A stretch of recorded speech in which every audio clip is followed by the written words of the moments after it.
சற்று முன் வெளியான முக்கிய அறிவிப்பின்படி ரேஷன் கார்டு வைத்திருக்கும் அனைவரும் கவனத்தில் கொள்ளக்கூடிய மிக மிக முக்கியமான மகிழ்ச்சியான அறிவிப்பை தமிழக அரசு வெளியிட்டுள்ளது. இதுல என்னென்ன அறிவிப்புகள் வெளியாகியுள்ளன என்பதை பற்றி விரிவாகத்தான் நம்ம வீடியோல பார்க்க போறோம். வீடியோவை ஸ்கிப் பண்ணாம பாருங்க. வீடியோக்குள்ள போறதுக்கு முன்னாடி இந்த வீடியோக்கு ஒரு லைக் பட்டனை பிரஸ் பண்ணிக்கோங்க. இப்பதான் நம்ம சேனலுக்கு ஃபர்ஸ்ட் டைம் பாத்தீங்கன்னா சப்ஸ்கிரைப் பட்டனை பிரஸ் பண்ணிக்கோங்க. கூடவே பெல் ஐகான் பட்டனையும் பிரஸ் பண்ணிக்கோங்க. வாங்க வீடியோக்குள்ள போகலாம். ரேஷன் கார்டு வைத்திருக்கும் மக்களுக்கு ஒரு மகிழ்ச்சியான செய்தியை தமிழக அரசு வெளியிட்டுள்ளது. தமிழ்நாட்டில் பொது விநியோக திட்டத்தின் கீழ் குடும்ப அட்டைதாரர்களுக்கு ரேஷன் கடைகள் மூலமாக அரிசி இலவசமாகும். துவரம்பருப்பு, சீனி, கோதுமை, சமையல் எண்ணெய் உள்ளிட்ட அத்தியாவசிய பொருட்கள் மலிவு விலையில் வழங்கப்பட்டு வருகிறது. இதன் மூலம் ஏராளமானோர் பயன்பெற்று வருகின்றனர். மேலும் தமிழக அரசு குடும்ப அட்டைதாரர்களுக்கு பல்வேறு சலுகைகளை வழங்கி வருகிறது.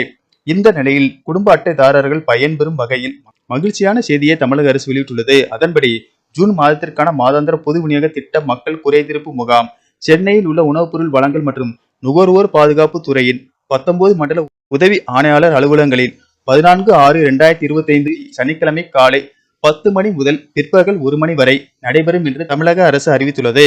குடும்ப அட்டையில் பெயர் சேர்த்தல், பெயர் நீக்கம், முகவரி மாற்றம், கைபேசி எண் பதிவு, கைபேசி எண் மாற்றம் செய்தல் மற்றும் அங்கீகார சான்று உள்ளிட்ட பொது விநியோக திட்டம் தொடர்பான சேவைகள் இந்த சிறப்பு முகாம்களில் மேற்கொள்ளப்படும்.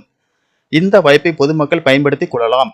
பொது விநியோக கடைகளின் செயல்பாடுகள், தனியார் சந்தையில் விற்கப்படும் பொருட்கள் அல்லது சேவைகளின் குறைபாடுகள் குறித்த புகார்கள் ஏதேனும் இருந்தால் அவற்றை பொதுமக்கள் இந்த சிறப்பு முகாம்களில் தெரிவித்தால் குறைகளை விரைந்து தீர்வு செய்ய உரிய நடவடிக்கை மேற்கொள்ளப்படும் என்று தமிழக அரசு தெரிவித்துள்ளது. சென்னையில் உள்ள 19 மண்டல அலுவலக பகுதிகளில் உள்ள குடும்ப அட்டைதாரர்கள் இந்த சேவையை பயன்படுத்திக் கொள்ளுமாறு தமிழக அரசு சார்பாக கேட்டுக்கொள்ளப்பட்டுள்ளது. இந்த நாளுக்காக காத்திருந்த குடும்ப அட்டைதாரர்கள் தமிழக அரசின் இந்த அறிவிப்பால் மகிழ்ச்சி அடைந்துள்ளனர். நன்றி, வணக்கம்.